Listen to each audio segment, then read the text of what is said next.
အခုလိုလုံနေတာတွေရဲ့နောက်ွယ်မှာပေါ့လေတရုတ်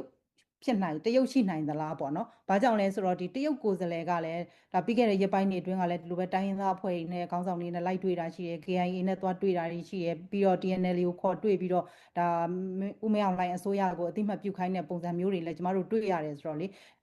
တရုတ်ရဲ့အခန်းကဏ္ဍနဲ့ပတ်သက်လို့ရှိရင်ဘယ်လိုအမြင်ရှိတယ်လဲရှင့်။တရုတ်နဲ့ပတ်သက်လို့ကျွန်တော်တို့မြန်မာတွေလည်းသတိထားရမယ်။ဘာဖြစ်လို့လဲဆိုတော့ငါတို့ဒီမိုကရေစီကိုနောက်ဆက်ပြီးတို့တိုင်းပြည်ဝင်ဆွတ်နေတယ်အဲ့ဒီအဆင့်တဲ့ကိုမကတော့ဘူးနော်တရုတ်ကဗမာပြည်အပီးချုပ်တဲ့အဆင့်ဝင်သိမ်းတဲ့အဆင့်ရောက်နေပြီပြောရင်နော်အဲ့တော့ဒီနိုင်တဲ့နောက်ကြောင်းလေးပြန်ပြောရရင်တရုတ်ကဗမာပြည်ကိုရဖို့စူးစမ်းနေတာကြာပြီနော်ဒီဥဒန်းရွှေလက်ထက်တည်းကစီမံကိန်းတွေ project တွေနဲ့2008ခုနှစ်လောက်တည်းကစပြီးတောင်းဆိုတယ်တောင်းဆိုတော့မရဘူးနော်သူတို့လိုချင်တာတွေကုန်မရဘူးဒေါအောင်ဆန်းစုကြည်ဆိုတက်လာတော့လည်းတစ်ခါလုတ်ပြန်တယ်မရဘူးအဓိကတော့မြန်မာနိုင်ငံမှာသူတို့ကခုနမြစ်ဆုံဆယ်တွေ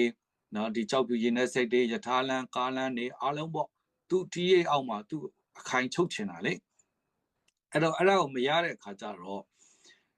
NLD ခေတ်တုန်းကလည်း NLD ကိုသူတို့ဝင်ကတ်တယ်ဘာဖြစ်လို့ဆိုတော့တရုတ်က NLD နဲ့ဆိုရင်ပို့ပြီးတော့အဆင်ပြေမယ်ဘာဖြစ်လို့ဆိုတော့စစ်တပ်ကလူမုန်းတယ်လေလူမုန်းတော့တရုတ်ကစစ်တပ်နဲ့တော့ပေါင်းနေမြန်မာပြည်သူတွေကပါတရုတ်ကိုမုန်းတယ်နော်နည်းနည်းလေးတောင်ကြောင်းပြန်ပြီးတော့အဲ့တော့ဆိုတော့က NLD နဲ့ဆိုရင်လူထုကထောက်ခံမယ်ဆိုပြီး NLD ကိုသွားကတ်တယ်နော်ရှင်းချင်းပင်ကိုယ်တိုင်လာတယ်ဒေါအောင်ဆန်းစုကြည်နဲ့တွေ့တယ်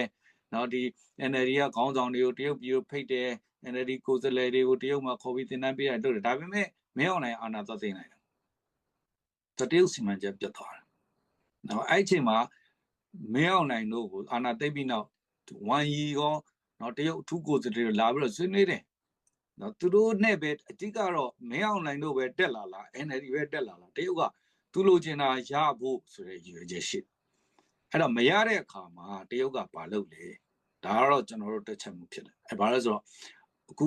ဒီမြန်မာတိုင်းသားလက်နက်ကိုင်အဖွဲ့တွေဘက်ကိုသွားရက်တယ်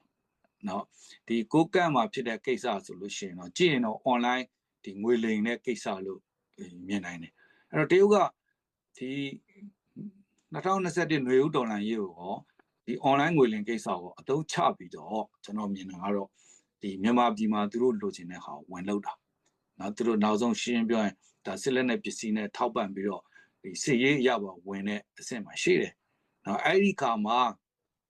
ဟလာမင်းအောင်လှိုင်တို့ကတော်တော်အရှုံးနဲ့ရင်ဆိုင်လိုက်ရရှင်းပြောရင်ဒီ10-20ကုန်ဒေါ်လာရေးလို့ပါတော့မှာဒါတရုတ်ကဝင်ပြီးတော့ကူတယ်လို့ပဲကျွန်တော်နားလဲတယ်နော်အဲ့တော့အဲ့ဒီမှာမင်းအောင်လှိုင်တို့ကအ